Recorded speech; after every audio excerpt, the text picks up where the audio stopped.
हिंदुस्तान के उत्ते जितने भी हमले हुए, इंडिया के उत्ते जितने भी हमले हुए, जितने भी बाहर के मुल्कों लोगों ने हमले किए इत्थे आके और इत्थे कब्जा किया, कई कई सौ साल इत्थे हुकूमतां बनाईयां, हुकूमतां कीतियां। क्या जिहड़े हिंदुस्तानी सन, हिंदुस्तान के रहने वाले लोग सन, बुज़दिल सन, डरपोक सन, कमज़ोर सन, जिहड़ा हर किसी ने आके, चाहे मुगलों ने, तुर्कों ने, अरबां ने, ताजकां ने, अंग्रेज़ां ने, कई लोगों ने इत्थे हमले किए और कामयाब हमले किए, कब्जा किया। क्या हिंदुस्तानी कमज़ोर सन, डरपोक सन? ऐसी गल नहीं है।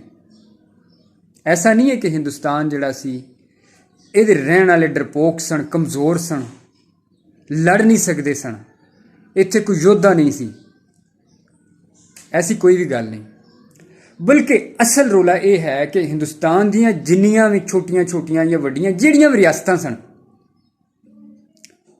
डिवाइड सन, और कोई भी रियासत, कोई भी स्टेट दूजी स्टेट नूं अपने तू अगे निकलदा वेख नहीं सकती सी, तरक्की करदियां वेख नहीं सकती सी। ते जिहड़ा भी हमलावर आउंदा सी, उन्हें इक्को ही फार्मूला रखिया कि उन्हें सब तो पहले हमला करन तो पहले मकामी लोगों दे विच अपनियां दोस्तियां बनाईयां, वफादारियां बनाईयां और अपना रस्ता हमवार किया। फिर जिस वेले हमला करते सन बाहरों, तो अंदरों दी लोग उन्होंने सपोर्ट करते सन।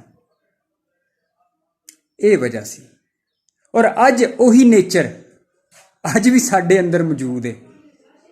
असी अपने आप तो इलावा किसी भी दूजे नूं, अपने पड़ोसी नूं, अपने रिश्तेदार नूं खांदा नहीं वेख सकते, तरक्की करदियां नहीं वेख सकते। कोई भी इस तरह कमज़ोर नहीं हुंदा। लेकिन अपने ही लोग जिस वेले साजिशां करते हैं, लैग पुलिंग करते हैं, तो मजबूत इंसान नूं भी कमज़ोर बना देंदे ने।